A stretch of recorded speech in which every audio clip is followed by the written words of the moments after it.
باللہ من الشیطان الرجیم بسم اللہ الرحمن الرحیم صلی اللہ علیہ حبیبہ سیدنا محمد وآلہ وصحبہ وبارک وسلم۔ یا اللہ کریم آپ نوازیں گے تو عرض کر سکوں گا، آپ نے صرف نور اور صرف علیم سے مدد فرمائی ہے۔ اللہ تعالیٰ کا ارشاد ہے، کافروں نے کہا کیا ہم میں سے صرف ان پر ہی نصیحت نازل کی گئی ہے، بلکہ یہ کفار میری نازل کی ہوئی وحی کے متعلق شک میں مبتلا ہیں۔ سورۃ صاد آیت نمبر 8۔ اب اس کی تفسیر ہوگی، کفار کے اس اعتراض کا جواب کہ محمد تو ذات اور صفات میں ہماری مثل ہیں، پھر ان کو وحی رسالت کے لیے کیوں منتخب کیا گیا؟ جب نبی پاک صلی اللہ علیہ وآلہ وسلم، کفار نے یہ اعتراض کیا کہ نبی پاک صلی اللہ علیہ وآلہ وسلم تو ذات و صفات میں بالکل ہماری مثل ہیں، ہماری طرح کے انسان ہیں، تو ان کو کیوں رسالت دی گئی؟ سیدنا محمد صلی اللہ علیہ وآلہ وسلم کی نبوت و رسالت کے اوپر یہ کفار کا تیسرا شبہ ہے، شک ہے۔ انہوں نے کہا کہ محمد ذات اور صفات اور جسمانی بناوٹ میں دوسرے لوگوں کے برابر ہیں، اسی طرح آپ کی باطنی قوتیں بھی دوسروں کے برابر ہیں۔ پھر یہ کیسے معقول ہو سکتا ہے کہ آپ کو نبوت اور رسالت کا وہ درجہ عالیہ اور عظیم مرتبہ دیا جائے جو آپ جیسی ذات اور صفات رکھنے والے دوسرے لوگوں کو نہیں دیا گیا؟ قوم سمود نے حضرت صالح علیہ السلام کے متعلق اسی طرح کا اعتراض کیا تھا۔ انہوں نے کہا تھا، سورۃ القمر آیت نمبر 24 سے 25، اور کافروں نے کہا کیا ہم اپنوں میں سے ہی ایک شخص کی پیروی کریں؟ بے شک پھر تو ہم ضرور گمراہی اور دیوانگی میں ہوں گے۔ کیا ہم سب میں سے صرف اسی شخص پر وحی نازل کی گئی ہے؟ نہیں، بلکہ وہ جھوٹا ہے، شیخی بھگارنے والا ہے۔ کفار کا ہر نبی پر یہ اعتراض تھا کہ ہماری طرح کے انسان ہیں، کوئی فرشتے تو ہیں نہیں، ذات میں بھی ہماری طرح کے ہیں، صفات بھی ہماری طرح کی ہیں، جسم بھی ہماری طرح کا ہے، باطنی قوت بھی ہماری طرح کی ہے، جسمانی بناوٹ بھی ہماری طرح کی ہے، کس طریقے سے ہم ان کو نبی مان لیں؟ تو یہ تمام انبیاء پر وہ اعتراض کرتے تھے۔ اور حضرت صالح علیہ السلام کو کیا کہا انہوں نے؟ ان کا یہ تو جھوٹے ہیں اور شیخی بگاڑنے والا ہے، یعنی پھوت پھات مارتے ہیں، کوئی رابطہ نہیں ہے ان کا اللہ سے، کوئی قلبی دیدار نہیں، کوئی قلبی کلام نہیں، کوئی تعلق نہیں، کوئی واسطہ نہیں، نہ کوئی نبی ہے نہ کوئی رسول ہے، کوئی وحی نہیں نازل ہوتی، یہ جھوٹ بولتے ہیں اور شیخی بگاڑتے ہیں، یعنی فخر کی بات کرتے ہیں، تکبر کی بات کرتے ہیں، جھوٹ بولتے ہیں، اور ہم پر صرف سردار بننا چاہتے ہیں، سرداری چاہتے ہیں۔ تو یہ اعتراض کرتے تھے کہ ہم جیسے ہیں، اور پھر یہ کہتے تھے کہ کوئی رابطہ نہیں، یہ نہ نبی ہے نہ رسول ہے۔ تو انبیاء کے بارے میں یہ گستاخیاں شروع سے چلتی آ رہی ہیں، اور کفار مکہ نے بھی نبی صلی اللہ علیہ وآلہ وسلم کے متعلق اسی طرح کا اعتراض کیا تھا۔ سورۃ زخرف آیت نمبر 31۔ اور انہوں نے کہا یہ قرآن ان دونوں بستیوں میں سے کسی ایک عظیم آدمی پر کیوں نازل نہیں کیا گیا؟ ان کے اس اعتراض کی مکمل تقریر اس طرح ہے کہ نبوت اور رسالت سب سے عظیم مرتبہ ہے۔ انہوں کا وہ جو دو عظیم بستیاں ہیں، ایک کفار، ایک یہود کی ہے، ایک نصارہ کی ہے، یہودیوں اور عیسائیوں کی ہے، تو وہ اہل کتاب ہیں، ان میں سے کسی پر نازل کر دیا جائے، نبی پاک پر کیسے کیا گیا؟ یہ تو بظاہر پڑھے لکھے بھی نہیں ہیں، ان پر کیسے نازل کر دیا گیا؟ وہ کسی اور عظیم شخص پر نازل کر دیا جاتا جو بہت زیادہ جو ہے مالی لحاظ سے طاقتور ہوتا، اس پر کر دیا جاتا۔ تو اس کے اندر اب بات ہوگی کہ ان کے اس اعتراض کی مکمل تقریر اس طرح ہے کہ نبوت اور رسالت سب سے عظیم مرتبہ ہے، اس لیے یہ مرتبہ سب سے عظیم اور مشرف انسان کو ملنا چاہیے، اور سیدنا محمد صلی اللہ علیہ وآلہ وسلم سب سے عظیم اور مشرف انسان نہیں ہیں۔ وہ یہ کہتے تھے، اعتراض کرتے تھے، وہ کہتے سب سے عظیم اور مشرف انسان نہیں ہیں آپ، تو نعوذ باللہ، کیونکہ ان کے پاس مال و دولت کی کثرت ہے۔ ان کا جی مال و دولت کی کثرت تو ہمارے پاس ہے، آپ کے پاس تو مال و دولت نہیں ہے، تو عظیم انسان تو ہم ہیں، سیٹیں اور کرسیاں اور سیاست تو ہمارے پاس ہے، مال و دولت تو ہمارے پاس ہے، آپ کے پاس تو ایسا کچھ نہیں ہے، کیونکہ ان کے پاس مال و دولت کی کثرت ہے، نہ جہ و چشم ہے، نہ ان کے ماتحت کوئی جتھا ہے، گروہ ہے، نہ یہ کسی قبیلے کے سردار ہیں، وڈیرے ہیں، تو یہ کیسے نبی بن گئے؟ کوئی سردار ہوتا، وڈیرا ہوتا، اس پر وہی نازل ہوتی، ہمیں سمجھ میں آتا۔ اس لیے نبوت اور رسالت کا منصب ان کو نہیں ملنا چاہیے، اور نہ یہ اس کے لائق ہیں۔ कुफार का ये कहना तो सही था कि नबूवत बुलंद तर और बाला तर मर्तबा है, और ये मर्तबा उस शख्स को मिलना चाहिए जो मर्तबे में सबसे बुलंद और बाला हो। लेकिन उनका ये कहना सही नहीं था कि सैयदना मोहम्मद सल्लल्लाहु अलैहि वसल्लम सबसे बुलंद और बाला नहीं है, क्योंकि सआदत, शराफत और सियादत की तीन किस्में हैं। आला दर्जे की सियादत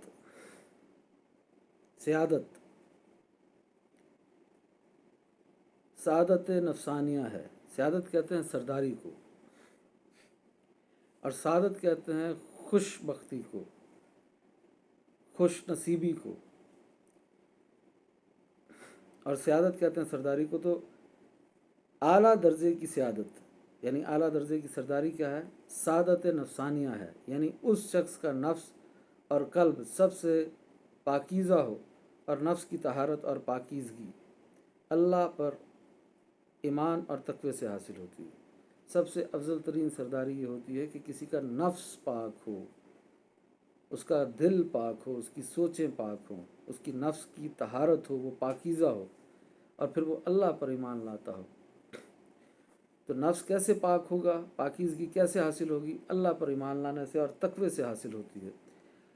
आप ईमान बिल्लाह पर पैदा हुए, हमेशा से मोमिन थे, मुसलमान थे, और कुफ़ार आपकी 40 साला गुजारी हुई हयात में देख चुके थे।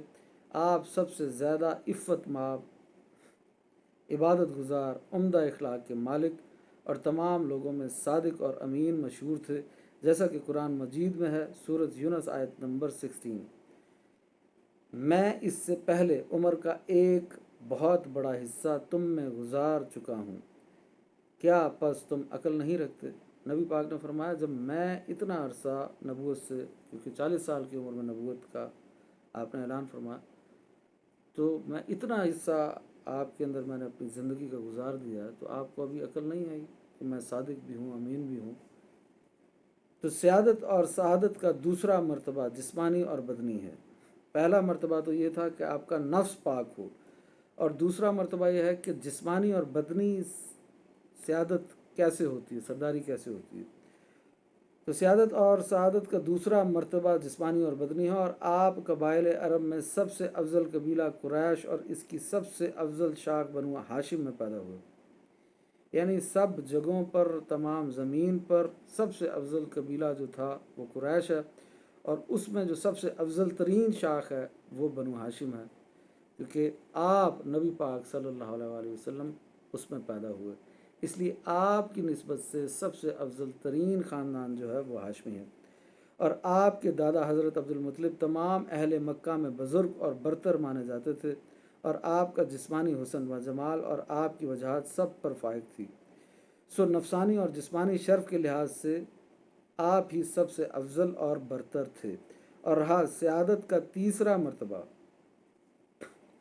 एक मर्तबा नफसानी था, उसके एतबार से आप अफजल के आपका नफ्स सबसे ज़्यादा पाकीज़ा है। एक जिस्मानी और बदनी था, उस एतबार में आप सबसे अच्छे ख़ानदान में पैदा किए गए।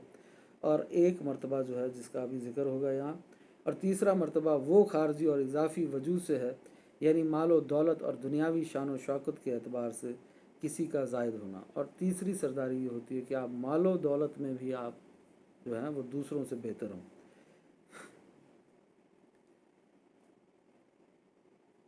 यानी मालो दौलत और दुनियावी शान व शौकत के एतबार से किसी का ज़ायद होना। और ये इजाफ़ी फ़जीलत है, हकीकी फ़जीलत नहीं है। एक वक्त था कि आपके पास ज़्यादा माल व दौलत नहीं था, फिर इस्लामी फतवाहात की कसरत हुई और बाकसरत माल गनीमत और माल फ़ै आपके पास आ गया, हत्ता कि आप अज़वाज मुतहरात को 1 साल का गल्ला फ़राहम कर दिया करते थे। यहाँ पर उस बात की भी नफ़ी हो जाती है जो ये कहते हैं बस सुबह का खाना हो, शाम के खाने की कोई परवाह नहीं। ऐसे लोग होते हैं मुत्तकी या फ़कीर या वली लोग, ऐसी कोई बात नहीं है कि सुबह का खाना है और शाम का खाना नहीं है तो ये फिर फ़कीर है, ये मुत्तकी है या ये वली है, ऐसी बात नहीं है। और अगर आपने कुछ दिन का खाना लेकर रख दिया, उनका ये तो ज़ख़ीरा अंदोज़ी कर रहे हैं जी, ये कैसे वली हो सकता है? तो नबी पाक सल्लल्लाहु अलैहि वसल्लम 1 साल का राशन हर बीवी को दे देते थे। 13 बीवी हैं तो 13 बीवियों को पूरे पूरे एक एक साल का राशन लेकर देते। ऐसी कोई बात नहीं है कि ये ज़ख़ीरा अंदोज़ी है, साल का राशन आप साथ लेकर रख सकते हैं, इसमें कोई हर्ज नहीं है। तो मुशरिकीन मक्का का आप पर यह एतराज़ बिल्कुल बेजा, गलत और झूठा था कि आप अरब के अफजल और बरतर इंसान नहीं हैं, तो आपको नबूवत और रिसालत के लिए चुन लेना किस तरह सही होगा। मुशरिकीन मक्का ने जो ये कहा था कि आप शक्ल व सूरत में हमारी तरह हैं, और उन्होंने आपको अपने ऊपर क़यास किया था, तो आपका ये क़यास बिल्कुल फासिद था। कभी भी अम्बिया पर और औलिया अल्लाह पर अपने ऊपर क़यास नहीं करना चाहिए, अपने आप को उन पर क़यास नहीं करना चाहिए।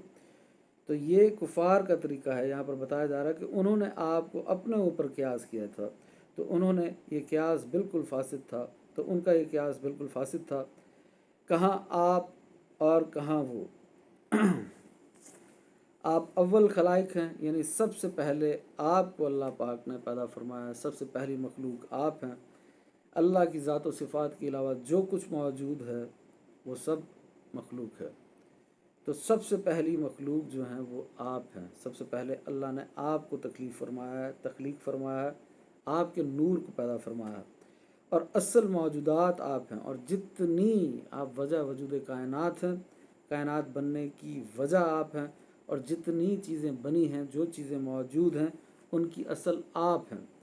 और आप रूहुल अरवाह हैं, यानी आप तमाम रूहों में सबसे पहली रूह हैं, और सब रूहें आपकी वजह से पैदा हुई हैं।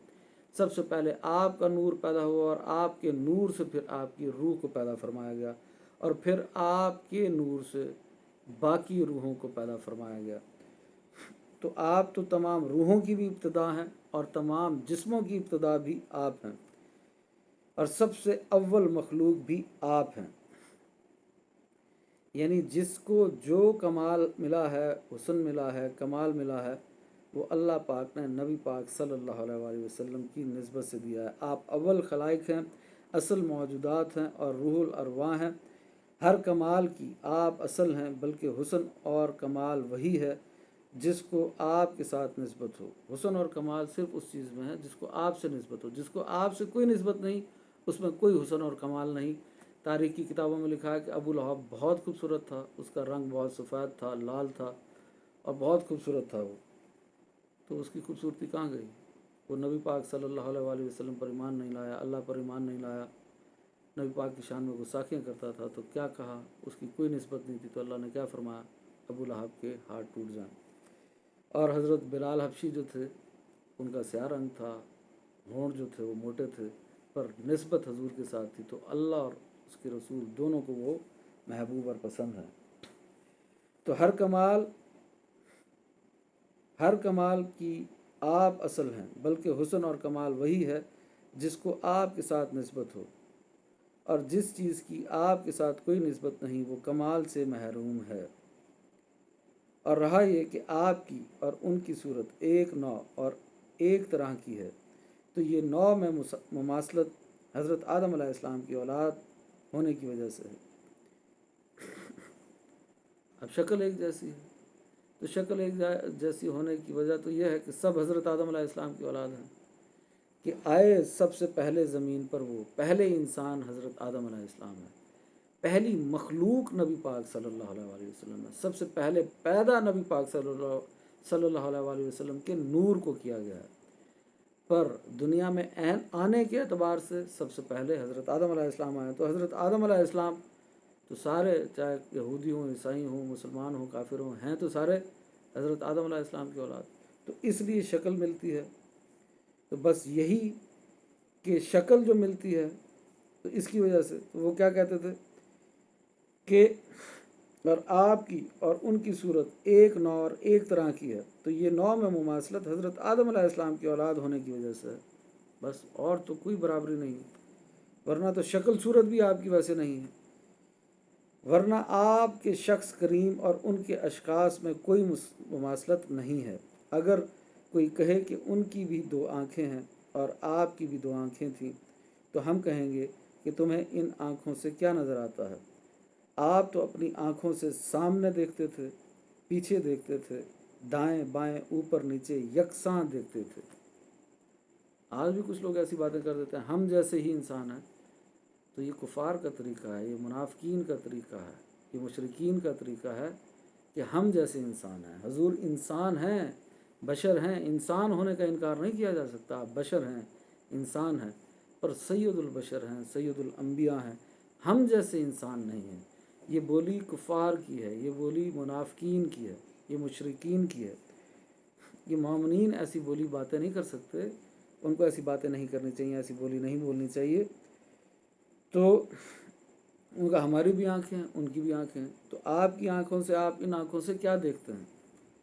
आपको तो बड़ी बामुश्किल आगे की चीज़ नज़र आती है। नबी पाक सल्लल्लाहु अलैहि वसल्लम सामने पीछे दाएं बाएं ऊपर नीचे यकसां देखते थे। ज़मीन पर खड़े होते तो ज़मीन के नीचे कब्र वालों को और उनके अहवाल को देखते थे। नबी पाक सल्लल्लाहु अलैहि वसल्लम कब्रिस्तान से गुजरे और फरमाया, इन दो कब्र वालों को अजाब हो रहा है, तो ये सब स्टैनी तोड़ो और इनके ऊपर रख दो। साहबा ने अर्ज़ किया, ये सब स्टैनी इनको क्या फ़ायदा पहुंचाएगी? फरमाया, हर चीज़ जो है, ज़िंदा चीज़ जो है, वो अल्लाह का ज़िक्र कर रही है। तो जब तक ये टहनियाँ सब्ज़ रहेंगी, ये अल्लाह का ज़िक्र करती रहेंगी और इनके अजाब में जो मुर्दे हैं कमी होती रहेगी। तो अल्लाह की दी हुई ताकत से आपकी नज़र तो यहाँ तक है कि आप कब्र के नीचे देख रहे हैं। और फिर एक दिन नबी पाक सल्लल्लाहु अलैहि वसल्लम जमात करा रहे हैं और साहबा पीछे पढ़ रहे हैं। तो साहबा से कुछ गलती हुई, तो नबी पाक सल्लल्लाहु अलैहि वसल्लम ने जब सलाम फेरा तो फरमाया कि नमाज़ें अपनी दुरुस्त करो, जैसे मैं आगे देखता हूँ ऐसे ही मैं पीछे देखता हूँ। फिर नबी पाक सल्लल्लाहु अलैहि वसल्लम ने एक दिन जमात करा रहे थे, तो जमात कराते कराते जमात के अंदर ही एक कदम आगे बढ़ाया और फिर हाथ को ऊपर किया, फिर नीचे किया, और फिर जब सलाम फेर दिया तो साहबा ने पूछा, या रसूलल्लाह आप एक कदम आगे गए, फिर हाथ ऊपर किया, फिर नीचे किया। फरमाया, जब मैं एक कदम आगे गया तो जन्नत को मेरे करीब कर दिया गया, और फिर मैंने वहाँ अंगूरों को देखा, जन्नत के बाग थे, वहाँ पर अंगूर थे। मैं अंगूरों के खोशे को तोड़ना चाहता था, फिर मैंने नहीं तोड़ा। तो नबी पाक सल्लल्लाहु अलैहि वसल्लम की पहुँच तो ये है उनके हाथ की, और उनकी आँख की पहुँच ये है कि वो यहाँ ज़मीन से खड़े होकर जन्नत को देख रहे हैं, और हाथ की पहुँच ये है कि वो ज़मीन से पकड़ के खड़े होकर जन्नत के अंगूरों को पकड़ने की ताकत रखते हैं अल्लाह की अता से। तो हम और आप उनके बराबर नहीं हो सकते। और यही वसवसा कुफार को भी था। उनका तुम्हें उन आपकी भी दो आँखें थीं, तो हम कहेंगे कि तुम्हें इन आँखों से क्या नज़र आता है?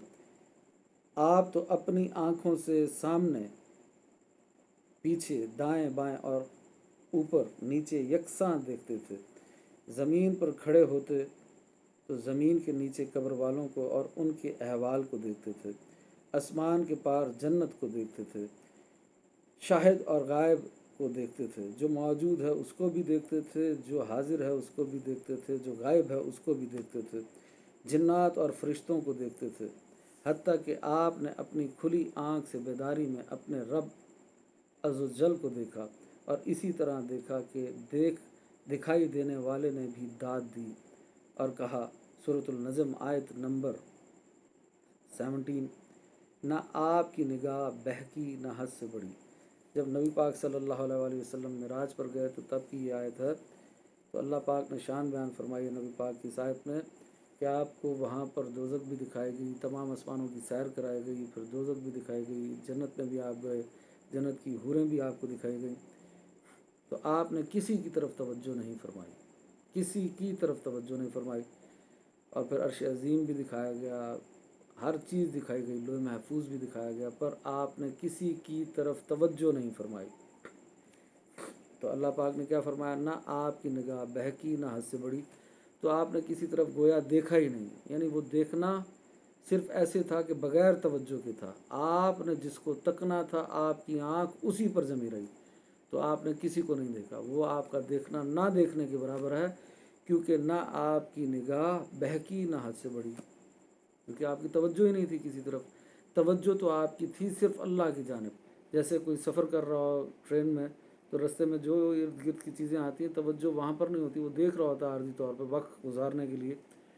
کہ جب منزل پہ پہنچوں گا توجہ اس کی منزل پر ہوتی ہے، تو وہ چیزیں ارد گرد دیکھ رہا ہوتا پر فوکس اور توجہ اس کی منزل پر ہوتی ہے۔ تو اللہ پاک نے فرمایا آپ کی شان یہ ہے کہ آپ کی توجہ تو صرف مجھ پر رہی اور کسی پر نہیں رہی، نہ آپ کی نگاہ بہکی نہ حد سے بڑھی کہ آپ نے صرف مجھے تکنا تھا تو آپ صرف میرے ہی انتظار میں رہے۔ اسی طرح تمہارے بھی کان ہیں اور آپ کے بھی کان ہیں، لیکن تم دور کی بات نہیں سن سکتے۔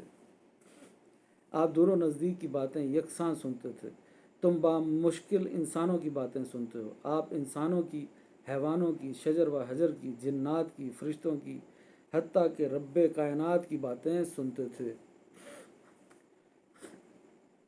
آپ تو زمین پر بیٹھے ہوئے ہیں، تو صحابہ اگر ساتھ ہیں تو ان کی بات بھی ویسے ہی سن رہے ہیں، اور ویسے ہی آپ فرشتوں کی بات سن رہے ہیں، چاہے وہ پہلے آسمان پر بیٹھنے والے فرشتے ہیں یا عرش عظیم پر بیٹھنے والے ہیں یا سدرۃ المنتہا پر ہیں یا یا تحت الثری کے فرشتے ہیں، سب کی آواز آپ برابر سن رہے ہیں۔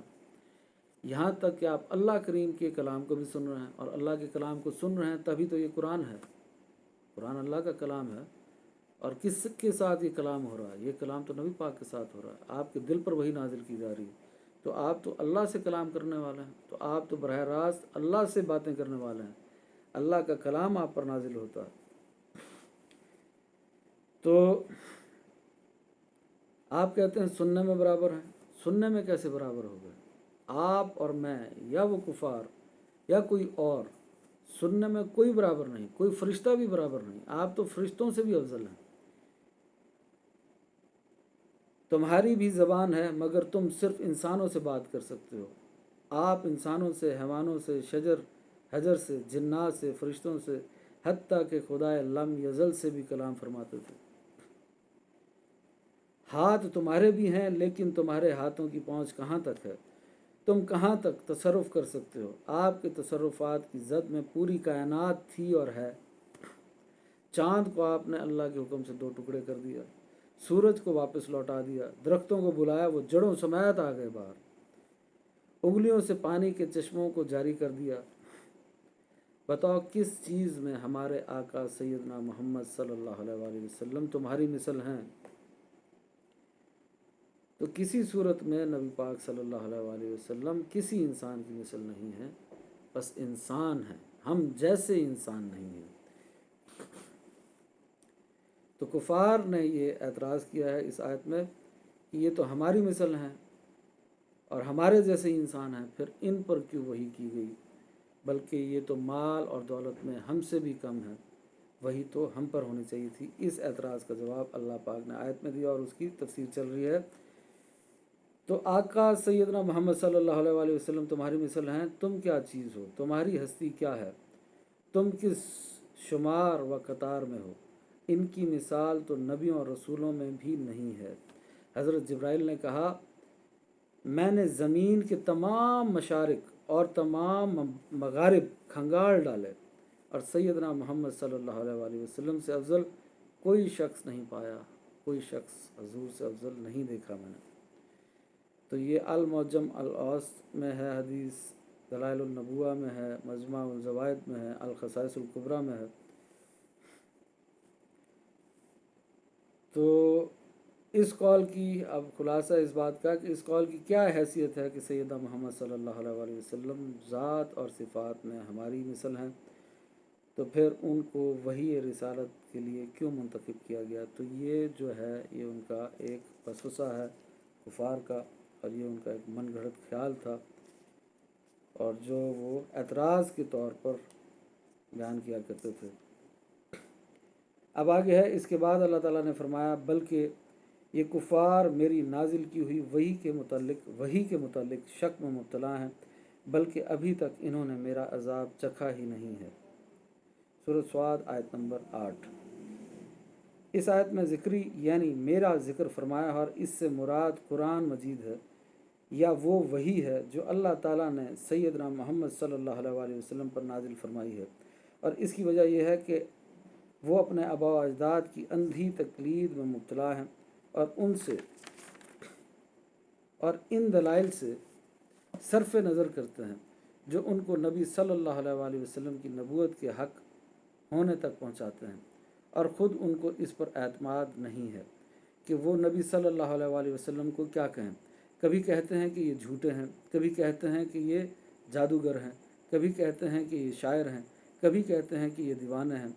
अल्लाह ताला ने नबी सल्लल्लाहु अलैहि वसल्लम की नबूवत के बरहक होने पर जो दलाइल कायम किए, अगर ये कुशादा आँखों और खुले जहनों के साथ इन दलाइल को देख लेते तो आपकी नबूवत और रिसालत पर ईमान ले आते, और आपकी रिसालत के मुतालिक इनके जितने शुबहात थे वो सब ज़ाइल हो जाते। नीज़ अल्लाह ताला ने फरमाया, बल्कि अभी तक इन्होंने मेरा अज़ाब चखा ही नहीं है। यानी कुफ़ार मक्का इस खतरे में हैं कि इन पर मेरा अज़ाब आ जाए, और अगर इन्होंने वो अज़ाब चख लिया तो फिर इनको हकीकत हाल मालूम हो जाएगी, और इनमें ये तहदीद और वईद है कि अनकरीब आखिरत में इन पर मेरा अज़ाब आएगा, और फिर वो मजबूर होकर मुझ पर और मेरे रसूल पर ईमान ले आएंगे, लेकिन इस वक्त इनका ईमान लाना उनके लिए मुफीद नहीं होगा। अब कोई अगर मर गया बेईमान, अमल का दरवाज़ा सिर्फ तब तक खुला है जब तक इंसान ज़िंदा है। जैसे मर गया तो अमल का दरवाज़ा बंद। अब ये नहीं कि वो कब्र में जाके तौबा कर ले, या कब्र में जाके ईमान ले आए, या हशर के दिन तौबा कर ले और ईमान ले आए, तो उसका ईमान कबूल नहीं किया जाएगा।